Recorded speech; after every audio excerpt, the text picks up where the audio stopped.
Welcome back to the channel, people. KG is back. It is time for the match preview, Middlesbrough versus Leeds United, which is tomorrow night. Match reaction link is already in the... I've already made it. So look, it will be in one of the corners at the end of the video, but if not, just look on the channel page, click the reminder and join me after the game as Leeds United aim to end this disgusting slide we're on, get back on the winning track and put even more pressure on Burnley and more so Sheffield United at this point in time. Now, I've gone live for this match preview, which I haven't done recently, but I needed some of you. Now, I don't know how many of you are going to turn up, but I needed some live voices with me with this one because I wanted to know if I was hearing it right or maybe my judgment is being clouded at this point. But before I get into it, please like the video, subscribe to the channel, drop your thoughts, comments, and score predictions below, and we shall get into it, man. Gavin here saying, I think he knows he's gone in May. Okay. Ian saying here, apparently Bamford really done well when he came on. I must have been watching the wrong game. Yeah, he had a shot. That's all it takes, man. That's all it takes. Jake saying, here's my goat. Salute to you, Jake. Jeff is saying, we appreciate you. So I appreciate all of you guys, man. Trust me. Appreciate every single one of you. I'm disappointed in the Niners for not taking action already. That presser was disgraceful. I thought it wasn't just me. Then again, Chris, if I'm looking for like confirmation, you're probably the wrong person as you are the king of Farke out. So I need some more. I need some more people. Mike saying here, yeet the like button before we get going, people. Yeet. Yeah, no yeet today. Nige saying here, afternoon KG, lots of PRBS in that presser. Yeah, I thought so. Sean here saying, just came out of court. KG Young, today gonna be a good day. Well, I mean, obviously you came out of court, so you didn't get sentenced, right? I mean, you all good, Sean? Are you good, brother? Are you all good? Free Sean till it's backwards, yeah. Jason here saying, afternoon, everyone. Keep the faith, still points to play for. Absolutely, Jason. But what I will say to that as well is that the team need to now prove it now, Jason. You've been with me a while. You've seen I've bigged this team up so much. They now have to prove me wrong at this point. I'm not saying it's fallen apart, Jason, everyone else, but the form has been nowhere near good enough. And I need to see something. I need to see a result. I need to see a performance, a consistent performance. So here we are. What we saying, FVY, were you inspired with the presser? Absolutely not. But I'm just saying this. If I didn't have to, if I wasn't doing YouTube, I wouldn't watch any of these pressers. I would have stopped a very long time ago. I've got no interest in really hearing from him now. I just want to see results. I don't care about the words. The words are hollow. You know, before the game that we played against, who did we play last? Luton Town. He said he's the calmest man in Yorkshire. He didn't seem that way after the game. Didn't seem that way. And again, there was more contradictions today in today's presser alone. So we're going to get into that. And yeah, I mean, listen, first of all, we'll speak about Ramazani in a bit, but we do have some injury news and it is quite important. We knew Rothwell was going to be out for a while. And it looks like he won't be back until at least the last 2 games of the season. So he's going to be out for a little bit, which does interfere with our midfield depth, especially in light of the news of Pascal Struijk. He's going to be out for 2 games this week, people, but he could be out for the season if it's a fracture. So now what you would have had before, I think you would have comfortably seen it as well with Ampadu coming back into defense and maybe Tanaka and Rothwell continuing midfield or a mixture of Gruev, Tanaka, Rothwell. But now with 2 players possibly out there, it's going to make Daniel Farke have to make decisions at centre back. And look, we've got Verba back for now, but we know his knee is not the most reliable.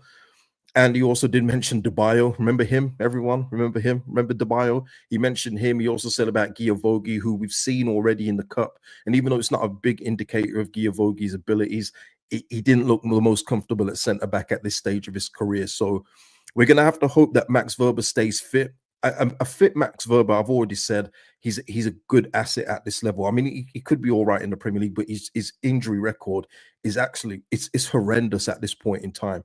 So we've got to make sure with every game that he plays, he's wrapped up in cotton wool and ready for the next game. Because you know, we got 2 games this week, so Max Verba is going to have to stay fit with Pascal being out for at least 2 games. It's gutting news as well with Pascal, but you know, in all of the talks we had in January, that was the one position I said everyone was talking about a 10, a 9, you know, apart from goalkeeper and you know, that I said that we should upgrade on in January. I said another defender would be nice just purely on the basis of how injured our defenders get. And now this one was on Pascal. You know, he got fell on and then he tried to continue, and obviously, you know, it exasperated the injury even more. But they do have injury, you know, records, and it would have been nice to get in an extra defender just for cover.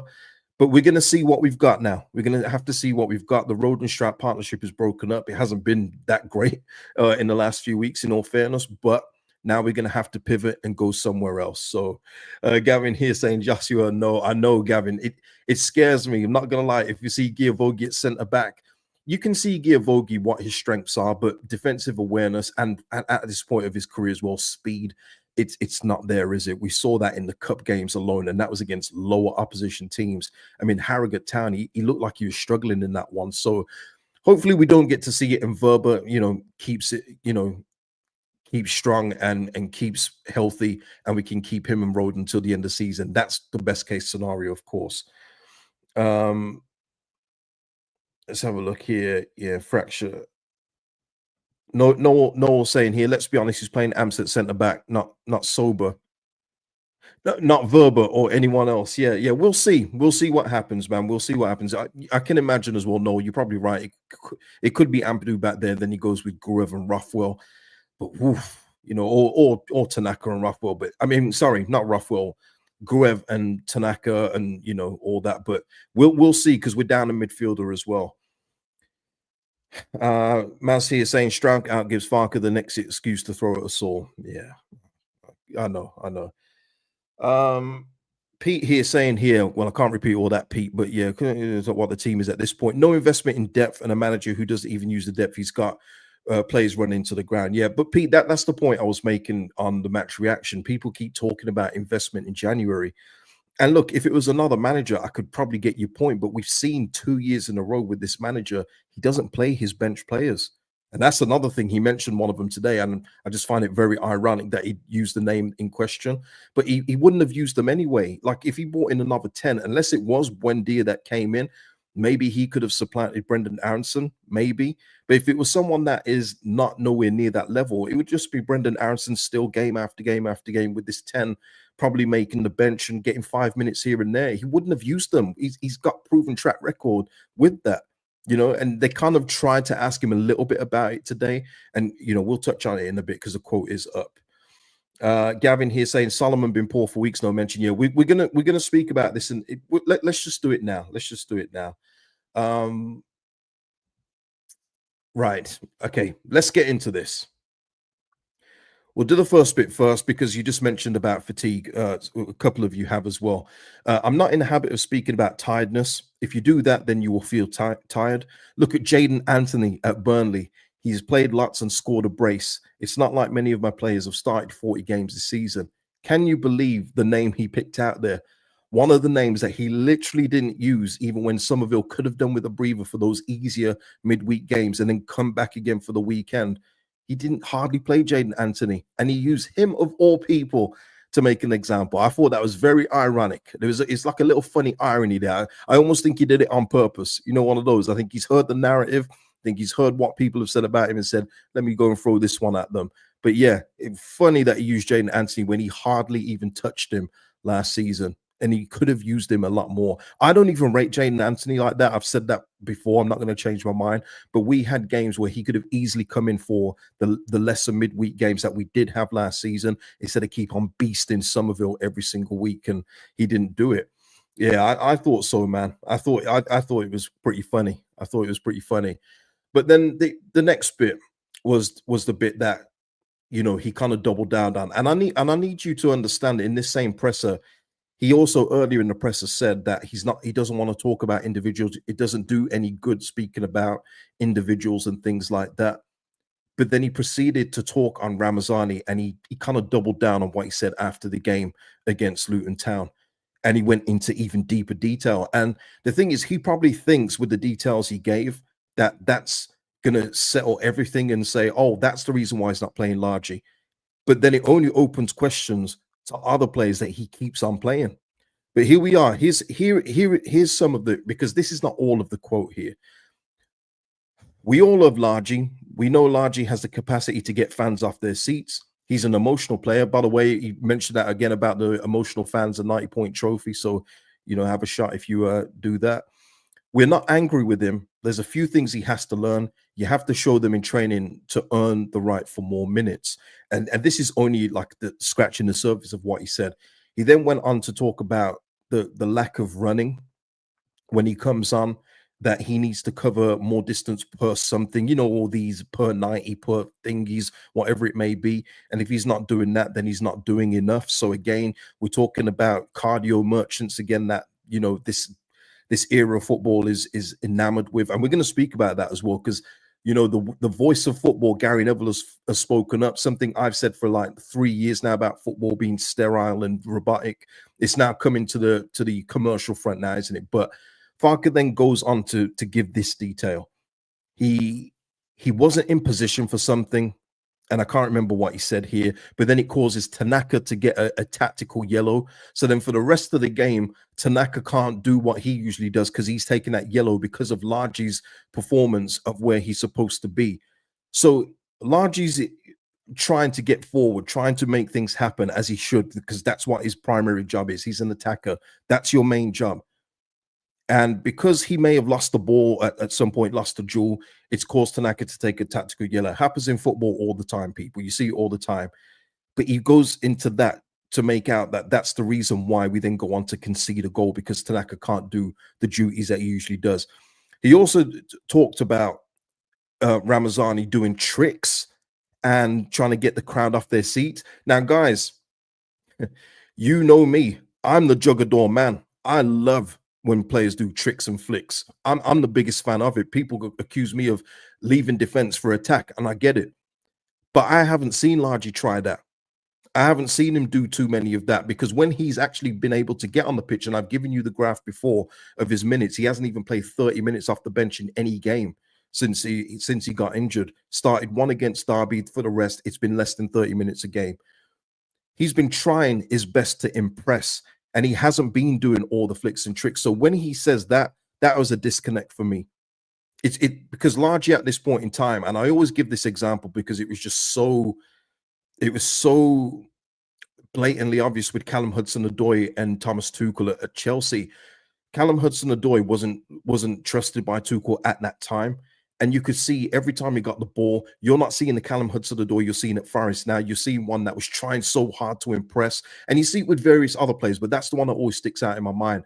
And I see that with Ramazani now. He knows he's not getting many minutes on the pitch. So he's trying to drive forward. He's trying to make an impact, because if he doesn't, he knows he's probably not going to leave the bench in the next game. But he's trying to say that Ramazani isn't doing enough. He's not winning enough duels. Well, okay, he did not make someone against Swansea. Yeah, but and this is it, Hyru. This is where the whole thing of what Gary Neville was talking about after that absolute snooze fest of a Manchester derby is talking about. It's talking about coaches like this, coaching all of the fun and flair out of the game. It is just, your position is here. Make sure you're back. Don't lose any duels. And I tell you who doesn't help now, because it's brainwashed football fans as well. I'm not having a dig at anyone here, but football fans, I'm kind of going off on a tangent here, but it's something I've picked up, and I'm going to share it with you now. And you'll probably see it now in other games and go, oh, it is true. When you see players go forward and at least attempt to try and dribble through somebody and they lose the ball, the whole crowd goes, oh. But when a player gets the ball, turns himself about 3 times, and then passes it back to the goalkeeper, you'll hear, crowds don't help. It's all about safety first now. It's all about don't lose possession. I told you before about after Fleming for Burnley scored an absolute screamer a couple months ago. I texted the player and I said, dude, why are we not seeing more long shots like this, man? Look what Fleming just did. And I told you the response he gave me, and it blew my mind, but it's I can believe it. He's saying it's a low percentage shot. You know, all this XG and all this XA expected this, it's all about stats. That's why when you see players do easy passes, is to keep their pass completion rate up. If a player doesn't feel they've done enough, they'll run around a bit so the heat map looks busy. The game is going to it's going to the pits, people. It's been going to the pits. That's why when I said when that World Cup was on, there was a game in particular, I knew where every single ball was going to go just from how everyone was positioned on the pitch, and I wasn't wrong. The game has gone so robotic, and bringing it back now to Farke, that's what he's accusing Ramazani of being too much of a maverick in possession at times. But Ramazani makes things happen. And listen, this is an indicator, but Johnny Cooper, I should say, put this out about Ramazani. In the championship this season, largely Ramazani has had the most shots per 90 of any player, the most shots on target per 90 minutes, and has the third best open play XG per 90 minutes, goal or assist every 123 minutes. Give the man a go. And that's the point of Largi Ramazani. Forget anything else that has been said. Defensive thing, because Largi Ramazani does get back and defend. I've seen it. I don't need a stat sheet to tell me. I've seen him get back and help out his defender. His primary job is to go forward and score goals and create goals.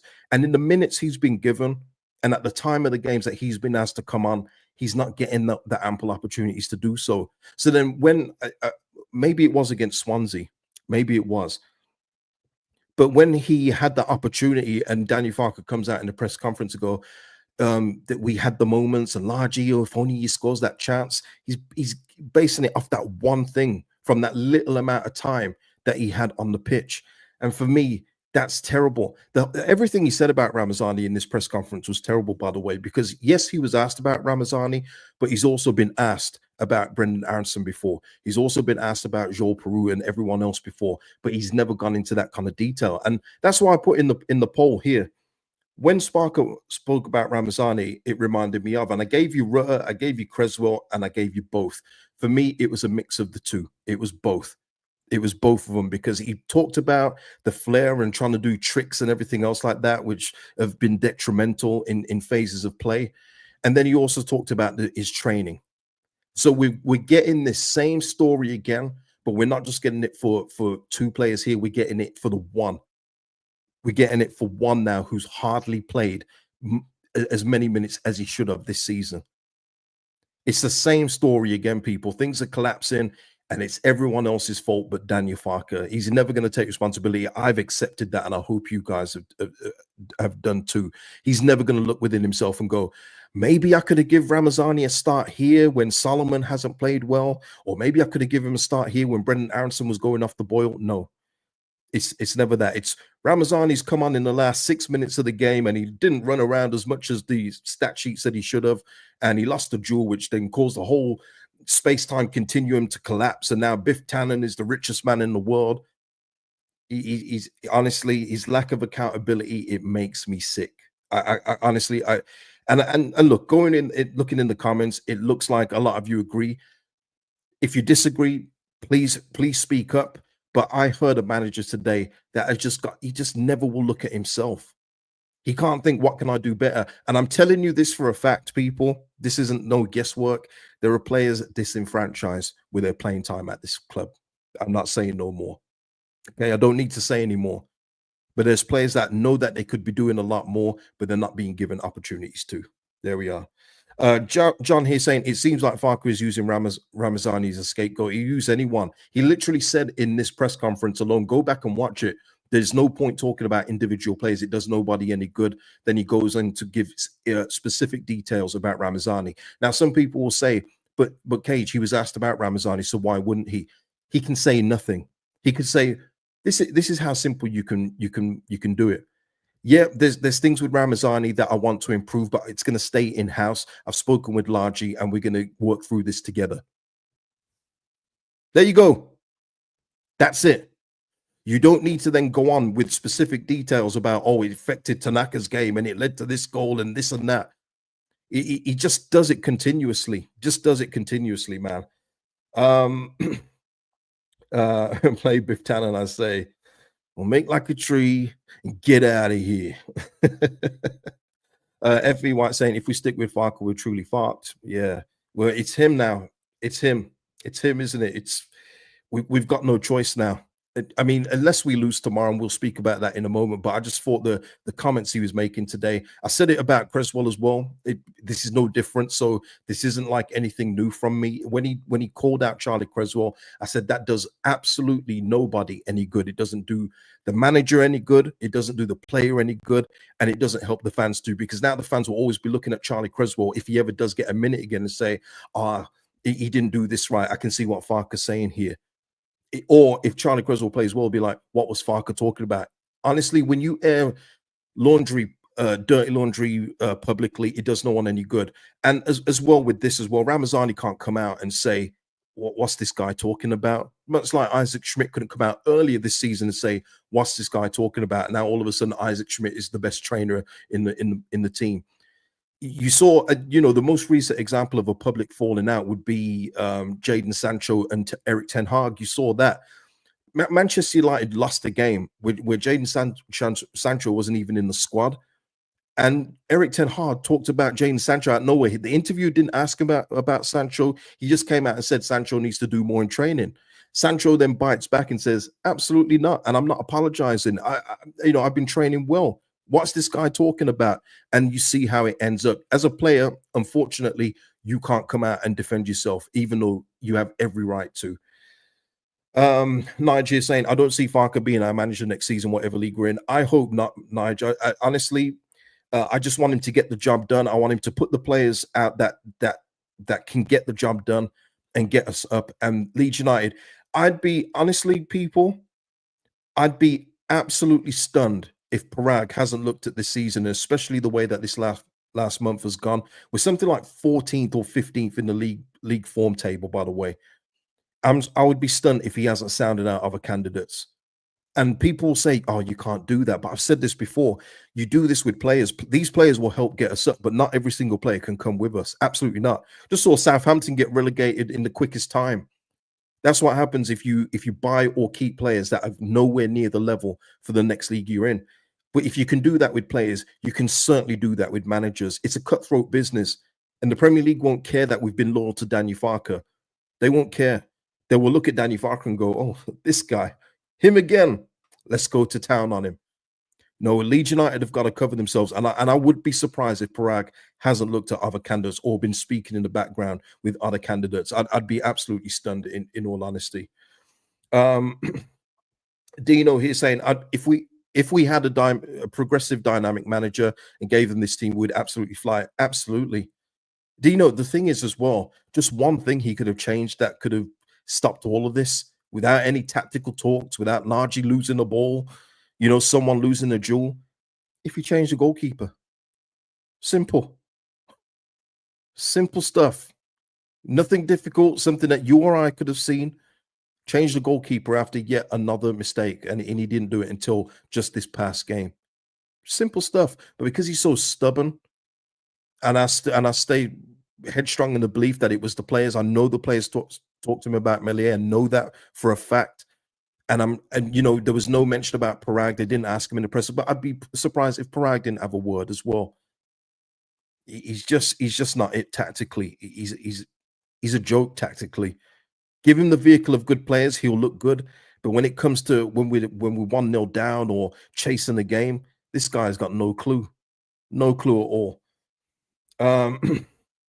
Jared here saying, yeah, this is the same guy who starts Byram over Schmidt. Yeah, I mean, a lot of you made that point in the comments. So, fair play to you guys. But again, his hypocrisy, his double standard there, talk about Schmidt impressing him in training, but yet Schmidt is coming on as a winger rather than the substitute left back or right back when Bogle comes off. He's just full of contradictions, people, and that's the thing that really gets me. I like people that can hold themselves accountable and see their faults and know what they need to do next. But this guy would just say, no, this is going to work. He literally said in the last game against Luton, oh, they never have the ball in play. It's always going out. They take a long time for throws. But yet he insisted on keeping on with the 4-2-3-1 pattern of going wide and trying to get it out wide. So whenever we got tackled, it goes out for a throw. Well, if you know that, change it. Change the formation, mix it up a bit, move people around, but he doesn't do it because he can't. It's as simple as that. He can't do it. David, this comes up a lot, and I'm just wondering here: is this come from somewhere? Where is this whole give it to Dallas thing come from? Because Dave, you're not the first person who said this in my chat. I had this in comments the other day. I went, this guy made a really good point, and then he threw in at the end, bringing Dallas until the end, and he lost me. I was like, Dallas. And then I saw it again in the chat. Like, what's going on? What's going on with the Stuart Dallas thing? Yeah, I mean, this is where I am. No. If you're gonna do something, which I don't think we're gonna do now, people, because I've said this before already. I've already covered it on previous videos. There's too many intangibles to now get in another coach, playing style. If you're looking to get someone from another club, they have to agree compensation.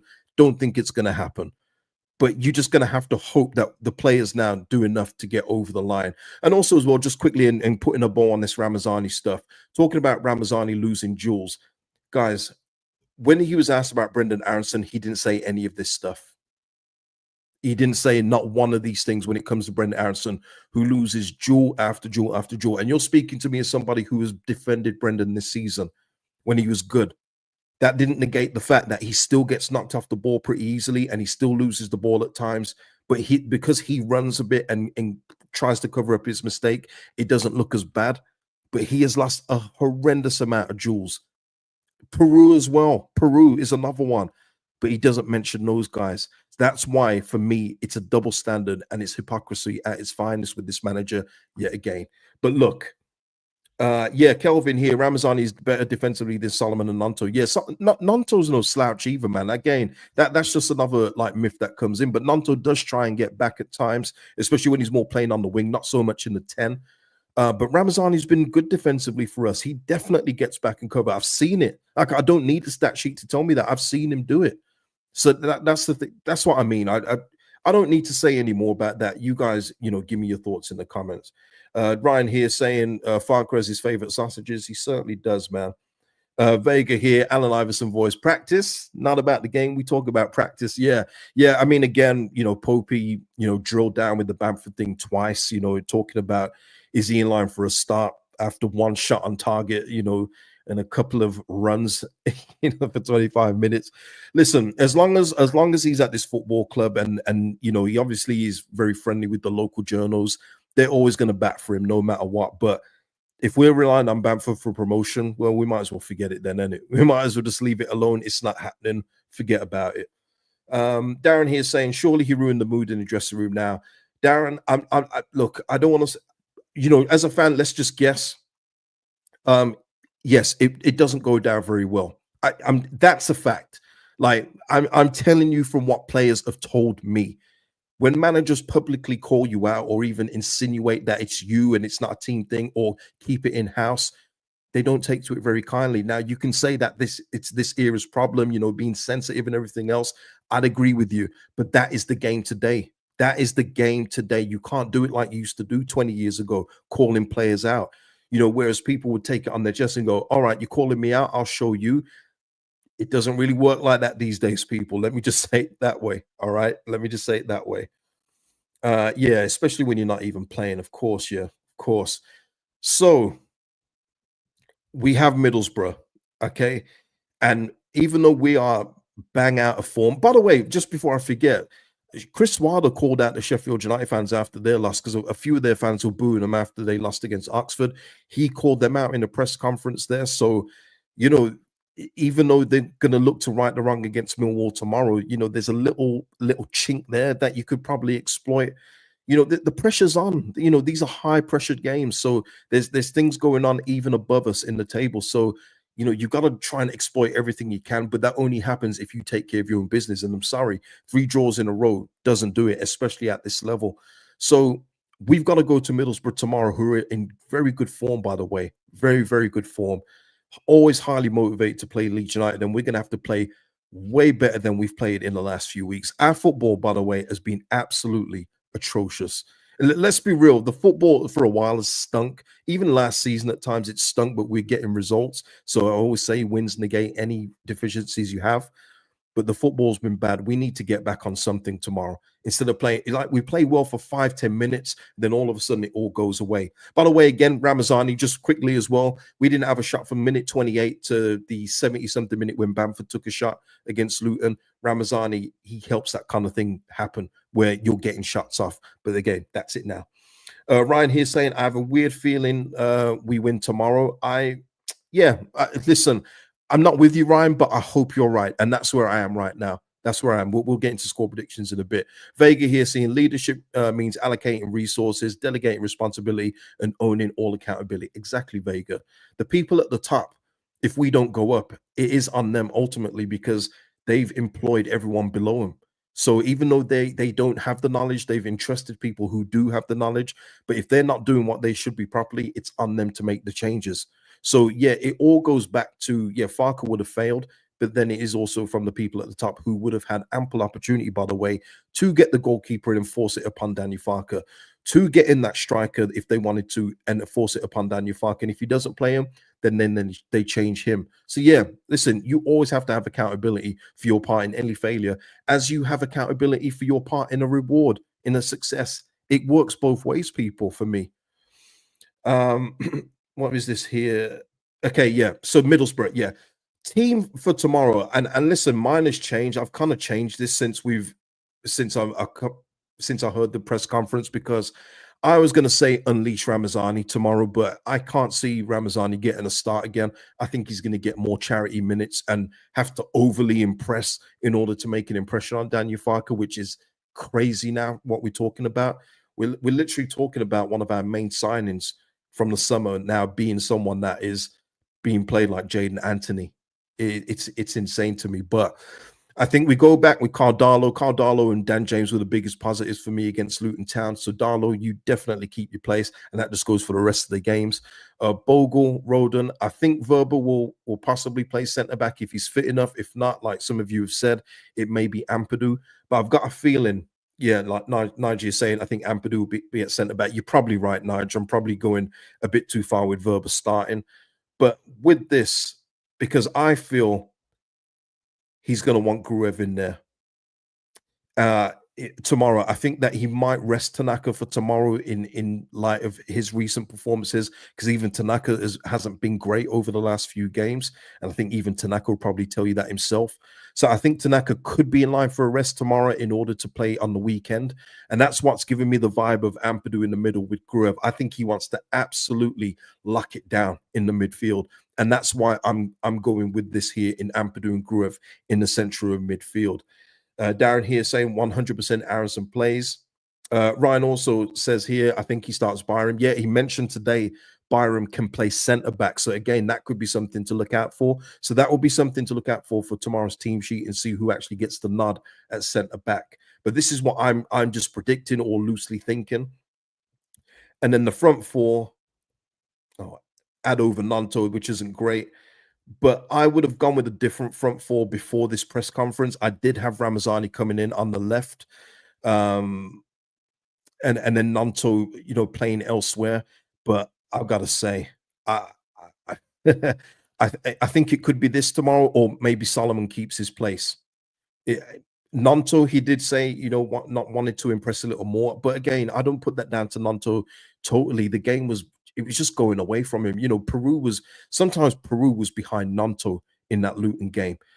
So, it just wasn't going to work in that one, but it doesn't mean we can't try it again. But I absolutely believe he rested Aronson in the last game in order to prepare him for this Middlesbrough game, as they are a little bit more organized in the central midfield and will have better players on the pitch than what Luton did. So, yeah, I absolutely did say Aronson in the 10.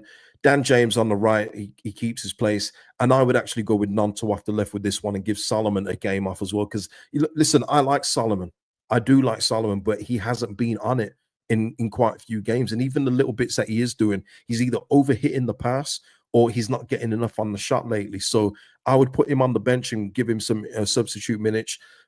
And of course, Ryan, I'm gonna ignore that. I know you're a Bamford guy, but I'm sticking with Joel Peru. I'm not going to be dropping our top scorer, even though his form at the moment, it reeks. I'm not gonna lie. I wish I could defend him a little more, but I can't. And like I said, I keep it real, man. I keep it honest. But he didn't sound too enthused that Joseph is back from his illness. He didn't sound too bothered. I think Joseph takes one of the places on the bench that have been, left by two of our injured players. And I would go with Peru. If there's one thing with Bamford, okay, if there's one thing with Bamford though, he does like to perform against Middlesbrough. You know, we've seen that many times. The Middlesbrough fans always give him stick, and he seems to thrive off that when it comes to that fan base. If there's one thing, there's that. Okay, there's that. There's that old club thing with Bamford and Middlesbrough. But boy, if we're starting Bamford at this point, that's one hell of a Hail Mary. One hell of a Hail Mary. Ryan here saying, KG, I can't stand Bamford. No, no, no, Ryan. No, no, no. Don't do that. You said before that you rate him, but if my words of what you said are correct, you said, but I understand you don't like him, so I don't talk about it, which I said is respectful. I know that was you, Ryan. I know it's you.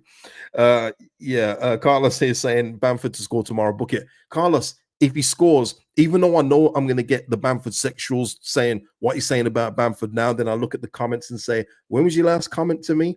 Oh, last year. I know that I'm going to get that. I don't care where the goals come from. Don't care. Bamford could score a hat trick tomorrow. Just win the game. I don't care who scores. There's no agenda from me. If Bamford scores and plays well, I will talk about in the match reaction and say he played well. That doesn't change. Like you can't get, no one can get me on that kind of stuff. Never. It can't happen. I see the game the way I see the game with whoever's playing. So if Bamford scores tomorrow, awesome. It's about time. You're overdue. You're in deficit, mate. You know, he's now got what has he got now? 11 appearances on the season, 0 goals, 0 assists. And the lack of minutes is down to him being dropped and also just being unavailable. Whatever the mixture is, it's not a very good mixture. So whoever. And Dino here, yeah, exactly. If Bamford is still the answer in 2025, surely we're asking the wrong questions. He shouldn't be here, Dino, but I get tired of talking about it. Honestly, I get tired of talking about it because it just brings everyone down. So I'm not going to speak about it. Deal with it in the summer and get rid then. However you have to do it, mutual consent, another club coming in for him, whatever it may be, whatever league we're in, get rid in the summer and just stop, because until he's gone, you're going to keep getting messages like you did, you know, questions like you did from Popey today, acting like Bamford is Marcelo Salas, is like Hernan Crespo in their prime. Just sick of it, man. I'm tired of hearing about it. Yeah, Ryan, I got you. See, yeah. I don't forget. Big man with the good memory. I did that. Ryan, I tell you, don't mess with me, you know, don't mess. Yeah, but yes, I do remember, Ryan. And listen, you can have your favorites, but you know, if I've said something, you know, just respect my wishes. I respect other people's wishes when they don't want me to talk about certain things. And then I look at it from a channel perspective and go, you know what, it's not worth me talking about it. So I respect other people's wishes. So, you know, I'm glad that people do for me in the main anyway, in the main. Jared here saying April, and we talk about Byron playing centre back, Bamford started. Well, yeah, it's all mad, Jared. It's all mad. But listen, let's get into score predictions and put a bow on this one. Like I said, the match reaction is already done. I'll put it in the corner after this video is done if you're watching the replay, but it's already on the channel page. Like that video, put a reminder and join me after the game tomorrow, come rain or shine. John here is saying Middlesbrough 1, Leeds United 2. FV White is going for a 3-2 win for Leeds. Dino, are you up for WrestleMania next week? I'm absolutely going to be up, man. I think the build-up's been a bit shoddy, not going to lie, Dino, but yeah, always up for a WrestleMania, 100. Fantastes, I think that's how you say it, right? Middlesbrough 2-0 win. Nigel going for a 2-1 Borough. Carlos going for a 3-1 Borough. Dino going for a 1-1 James last minute. Oh, it's a good point on the road. Noel going for a draw. Carl saying 2-0 to Leeds. Start of a good run to get us up. Fingers crossed, man. Jamie, 3-1. Charlie going Borough to win 1-0. Charlie's going to see his favorite player starting tomorrow, Brendan Aronson. D. Parker going 1-1. Tasha going no confidence in him, sadly, 3-1 Borough. Jason going 1-0 to us. Parrot House, shout out to you, Parrot House, man. 1-0 to Leeds, and Chris going 2-1. Okay, and Jared here saying, please win. I don't care the score yet. But look, I've got to give my score prediction. Jazz in the house. What's going on, Jazz? 2-1 to Leeds. Well, listen, people, with the form that we're in and the form that Borough are in, and the way that Daniel Farke is carrying on at the minute, if I'm going to be the man that I am, the football man that I am, nothing in my head is saying that we're winning this game tomorrow night. Absolutely nothing at all. We've got players out of form. We're going to have changes around the team. There's a very tense atmosphere around the place, and you guys, you know, convey that to me alone in my DMs and messages I receive. I'm going to go with a Middlesbrough 2-1 win here, and hope with everything in my being that I'm wrong. I don't want to be right with this one, but I can't honestly come on here and tell you guys that I think we're going to win the game tomorrow, because I'd be lying to you, and I'm not going to lie. Listen, I already half did it with Luton, and I made it clear my score prediction then that this is my pure heart talking here, not my head. And that was Luton, man. We should be beating Luton, but I said it was my heart talking that we're going to get the win. This one here, I can't do it with my heart or my head. I think we're going to lose, but I hope that this team and this manager tomorrow proves me wrong and shuts everybody up that thinks we're going to lose tomorrow. Hope they do it. I really do. It's on the players, though. I backed them to the hilt every other week this season. Every other week. This time now they've got to do something for me. So Middlesbrough to win, and I hope it doesn't happen. I'm already shuddering at that thought, but I can't not be honest with you guys. And yeah, that is going to do it. Let me just see if there's anything else that I may have missed. I always have to check my tabs and make sure I've covered everything in the poll. Yeah, so yeah, both people think that you heard a little bit of Jorginho and Creswell, and both 45%. Okay, got you. Martin saying, yeah, if that happens, playoffs, man. Well, this is it as well. I don't think that if we lose tomorrow, that's it, game over. Unless Sheffield United win, Burnley win, then of course it makes it extremely harder to do. But I would then just ask the people that say it's not over then. But if we lose tomorrow, where's that next 3 points coming from? Where is it coming from that we haven't got in the last softball of fixtures that we've had? We've literally had games that are winnable, teams that have got nothing to play for or fighting relegation, and we're not getting the job done. So, but yeah, we'll talk about that tomorrow, people. We're talking about tomorrow. So, people, yeah, like the video before you go, people, and I will see you tomorrow after the game. Hopefully, it's a Leeds United win. We've got to get back on the train, get back in that top 2 somehow, make it happen, Leeds United. Until the next time, people, peace out. See you in the next one.